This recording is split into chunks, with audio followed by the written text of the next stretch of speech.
Highs நான் ஜெசோனா. இன்னைக்கு நம்ம இத பத்தி பார்க்க போறோம் அப்படின்னு பார்த்தீங்கன்னா, நடிகர் பிரகாஷ்ராஜ் வந்து சமீபத்தில கொடுத்த பேட்டியில தளபதி விஜய் அண்ணாவ பத்தி விமர்சனம் பண்ணியிருக்காரு. அதுல என்ன சொல்லியிருக்காரு அப்படின்னு பார்த்தீங்கன்னா, விஜய்க்கு அரசியல் புரிதல் கிடையாது. விஜய்க்கு அரசியல்னா என்னன்னு தெரியாது. இப்படின்னு சொல்லியிருக்காங்க. இது மட்டும் இல்லாம, இன்னும் ஒரு சில கருத்துக்களையும் சொல்லி தளபதி விஜய வந்து விமர்சனம் பண்ணியிருக்காங்க. இப்போ இப்படி இருக்க சூழ்நிலையில நம்ம தளபதி விஜய் கூட கடைசியா நடிக்கிற ஜனநாயகன் படத்துல கூட நம்ம பிரகாஷ் ராஜ் வந்து நடிச்சிட்டு இருக்காங்க.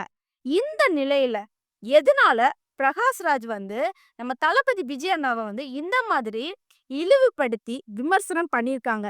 என்ன காரணத்தினால இப்படி பண்ணியிருக்காங்க? இதெல்லாம் குறித்து தான் நம்ம இந்த வீடியோல பார்க்க போறோம். இந்த வீடியோக்குள்ள போறதுக்கு முன்னாடி இந்த வீடியோ பத்தின கருத்து ஏதாவது உங்களுக்கு இருந்துச்சுன்னா கமெண்ட்ல தெரிவிங்க. ஏன்னா உங்களுடைய கமெண்ட்டை பார்த்துட்டு நாங்க நெக்ஸ்ட் வீடியோ பெஸ்டா எடுக்கிறதுக்கு யூஸ்ஃபுல்லா இருக்கும். வாங்க வீடியோக்குள்ள போய் பார்த்து தெரிஞ்சுக்கலாம். முதல்ல பிரகாஷ் ராஜ் அண்ணா வந்து நம்ம விஜய் அண்ணாவை பத்தி எப்படி விமர்சனம் பண்ணாங்க அப்படி பார்த்தோம்னா, விஜய்க்கு அரசியல் தொலைநோக்கு பார்வை இல்லை. மக்களின் பிரச்சனைகளை புரிந்து கொள்வதற்கு தேவையான ஆழமான புரிதல் விஜயிடம் இல்லை அப்படின்னு சொல்லி விமர்சனம் பண்ணியிருக்காங்க. அது மட்டும் இல்லாம இன்னொரு விஷயத்தையும் சொல்லி விமர்சனம் பண்ணியிருக்காரு. என்ன அப்படின்னு பாத்தீங்கன்னா, சிலர் விஜயை ஆந்திராவின் நடிகர் அரசியல்வாதியான பவன் கல்யாணுடன் ஒப்பிடுவதாகவும், ஆனா இந்த ஒப்பீடு பொருத்தமற்றது அப்படின்னு சொல்லிட்டு பிரகாஷ் ராஜ் அவங்க வந்து சொல்லியிருக்கிறாங்க. முதல்ல நடிகர் விஜய்க்கு அரசியல் தொலைநோக்கு பார்வை இல்ல அப்படின்னு வந்து விமர்சனம் பண்ணியிருக்கிறாங்க நம்ம நடிகர் பிரகாஷ் ராஜ்.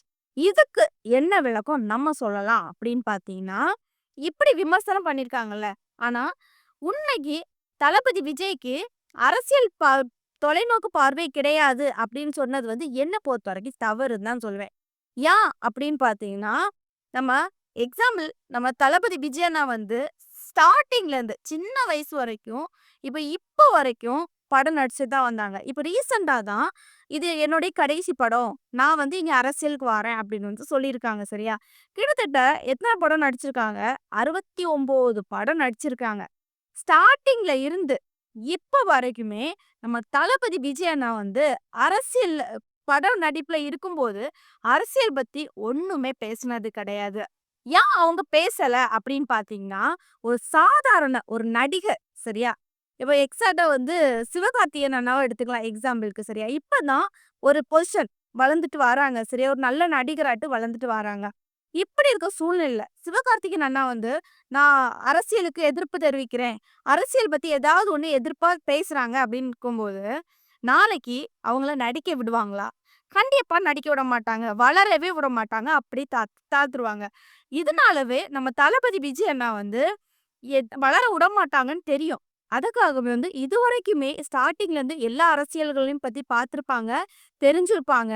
ஆனா அவங்க பட நடிப்புல வந்து அரசியல் பத்தி பேசுனதே கிடையாது. ஆனா இப்போ அந்த அரசியல் ஃபீல்டுக்கு வராங்கல்ல, அவங்க ஒண்ணும் பண்ணாம அந்த அரசியல் ஃபீல்டுக்கு வரல. அவங்க சின்ன வயசுல இருந்து மறைமுகமா நெறைய மக்களுக்கு வந்து நெறைய விஷயங்கள் பண்ணியிருக்காங்க. மக்களுக்கு என்னென்ன கிடைக்கலையோ அது எல்லாமே பண்ணியிருக்காங்க. பட் மக்களாகிய நமக்கும் தொண்டர்களுக்கும் ஒரு சில விஷயங்கள் இப்பதான் தெரிய வந்திருக்குது. அவங்களுடைய புகைப்படத்த வந்து போட்டு காமிச்சிருந்தாங்க. ஆ அதனால தான் தெரிய வந்து சரியா?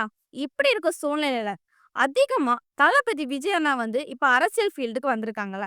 எல்லாருமே என்ன சொல்றாங்க? அவங்க கூட சேர்ந்து நடிக்கிற நடிகர்கள் உட்பட, அரசியல்வாதிகள் உட்பட என்ன சொல்றாங்கன்னா, விஜய்க்கு அரசியல் பத்தி ஒண்ணும் தெரியாது. அரசியல் பத்தி சுத்தமா தெரியாது. அரசியல் புரிதலே கிடையாது. அப்படிதான் எல்லாருமே சொல்லிட்டு வராங்க.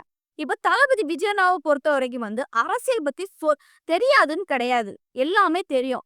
இத்தன நாள் வரைக்கும். தளபதி விஜய் அண்ணா வந்து அரசியல் ஃபீல்டு வேண்டாம் அப்படின்னு சொல்லிட்டு இருந்தாங்க.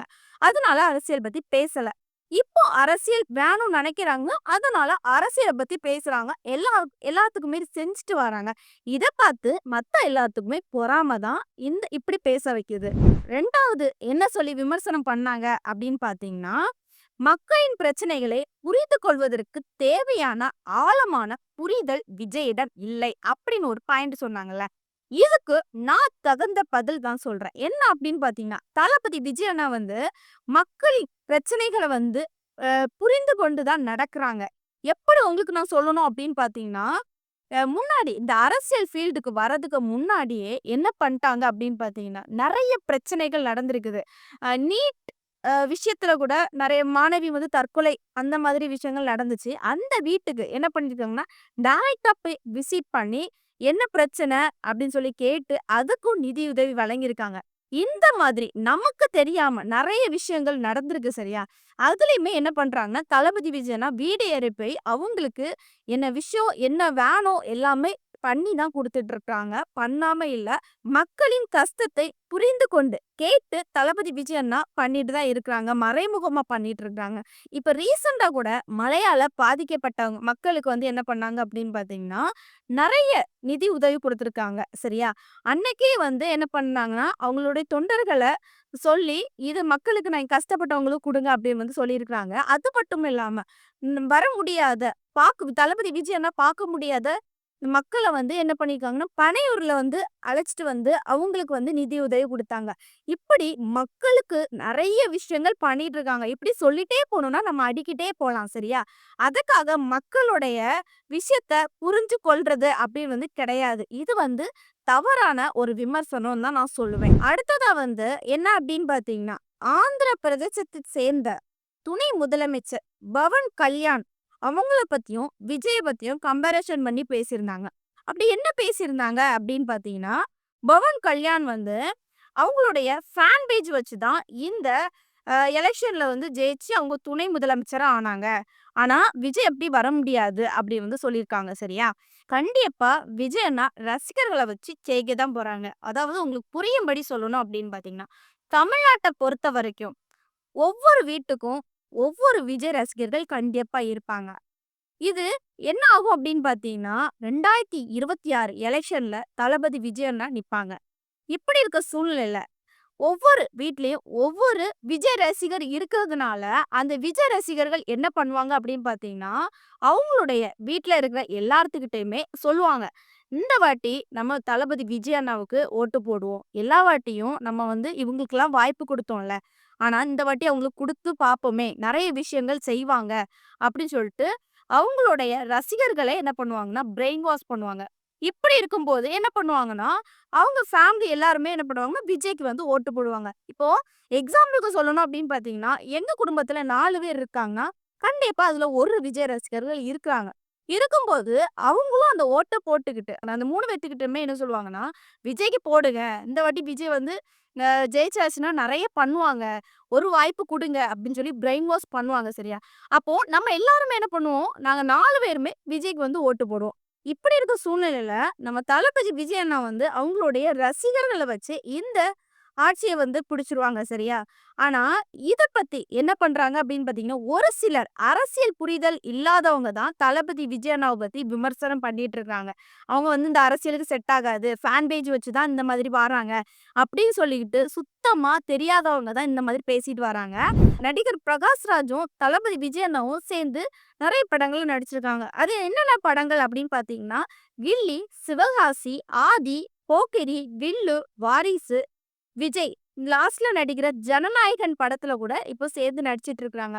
இப்படி இருக்க சூழ்நிலையில நம்ம பிரகாஷ் ராஜ் வந்து தளபதி விஜய் அண்ணாவ பத்தி இந்த மாதிரி விமர்சனம் பண்ணியிருக்காங்களா? இப்போ இது என்ன பொறுத்தவரைக்கும் என்ன அப்படின்னு பார்த்தீங்கன்னா, நம்ம நடிகர் பிரகாஷ் ராஜ் அவங்களுக்கு தான் அரசியல் புரிதல் வந்து சுத்தமா கிடையாதுன்னு நெனைக்கிறேன். ஏன்னா, இப்படி இருக்கிறவங்க தளபதி விஜய் அண்ணாவ பத்தி குறை சொல்லி பேசியிருக்க மாட்டாங்க. இப்போ நடிகர் பிரகாஷ் ராஜ் வந்து பேசின விஷயங்கள பத்தி நீங்க என்ன நெனைக்கிறீங்க? இத உங்களுடைய கருத்த வந்து கமெண்ட்ல தெரிவிங்க.